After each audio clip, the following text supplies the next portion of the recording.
ഒരു ഇന്ത്യൻ നടിയും ടെലിവിഷൻ അവതാരികയുമാണ് ആൻസിബ ഹസൻ. മലയാള ചലച്ചിത്ര മേഖലയിലെ അവരുടെ ഏറ്റവും ശ്രദ്ധേയമായ സൃഷ്ടി ജിത്തു ജോസഫിൻ്റെ 2013 ഹിറ്റ് ചിത്രമായ ദൃശ്യം ആണ്. അതിൽ ഒരു സാധാരണ കേബിൾ TV ഓപ്പറേറ്ററുടെ മകളായ അഞ്ജുവിൻ്റെ വേഷം അവർ അവതരിപ്പിച്ചു. 2024 അവർ ബിഗ് ബോസ് മലയാളം 6 പങ്കെടുത്തിരുന്നു. 77 ദിവസങ്ങൾക്ക് ശേഷം അവർ അതിൽ പുറത്താക്കപ്പെട്ടു. 2025 അസോസിയേഷൻ ഓഫ് മലയാളം മൂവി ആർട്ടിസ്റ്റുകളുടെ ജോയിന്റ് സെക്രട്ടറിയായി ആൻസിബ ഹസൻ തിരഞ്ഞെടുക്കപ്പെട്ടു. പ്രേക്ഷകർ ഏറെ പ്രതീക്ഷയോടെ കാത്തിരിക്കുന്ന ക്രൈം ത്രില്ലറായ ദൃശ്യം 3 നിർമ്മാണത്തിൻ്റെ പ്രാരംഭ ഘട്ടത്തിലാണ്. അടുത്തിടെ ഫ്രാഞ്ചൈസിൽ മോഹൻലാലിൻ്റെ മകളായ അഞ്ജു ജോർജയെ അഭിനയിക്കുന്ന നടി ആൻസിബ ഹസൻ ദാദാസാഹിബ് ഫാൽക്കെ അവാർഡ് ജേതാവുമായി സ്ക്രീനിന് പുറത്തുള്ള ഒരു മനോഹര നിമിഷം പങ്കിട്ടു.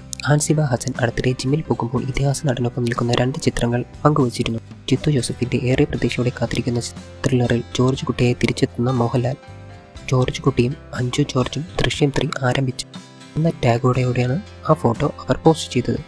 ഇതോടെ സസ്പെൻസ് ഡ്രാമയുടെ 3ാം അധ്യായം ഔദ്യോഗികമായി ആരംഭിച്ചതായി അവർ സ്ഥിരീകരിച്ചു.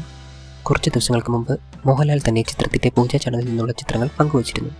ജിത്തു ജോസഫ് സംവിധാനം ചെയ്യുന്ന 3ാം ഭാഗം ജോർജ് കുട്ടി എന്ന മോഹൻലാൽ അവതരിപ്പിക്കുന്ന കുടുംബവും വീണ്ടും കുറ്റകൃത്യങ്ങളും സസ്പെൻസുകളുടെയും സങ്കീർണമായ ഒരു സാഹചര്യത്തിൽ അകപ്പെടുന്നതിൻ്റെ കഥ. തൻ്റെ കുടുംബത്തെ സംരക്ഷിക്കാൻ ഏതറ്റം വരെയും പോകുന്ന ഒരു മോഹൻലാൽ കഥാപാത്രമാണ് ആ സിനിമയിൽ നമുക്ക് കാണാൻ സാധിച്ചത്. സെപ്റ്റംബർ 22 കൊച്ചിയിൽ വെച്ചായിരുന്നു അതിൻ്റെ പൂജാ ചടങ്ങ് നടന്നത്. ചടങ്ങിൽ മോഹൻലാൽ, ജിത്തു ജോസഫ്, നിർമ്മാതാവ് ആന്റണി പെരുമ്പാവൂർ, മറ്റു അഭിനേതാക്കളും പങ്കെടുത്തിരുന്നു. ചിത്രം 2026 റിലീസ് ചെയ്യാനാണ് അണിയറ പ്രവർത്തകർ തീരുമാനിക്കുന്നത്.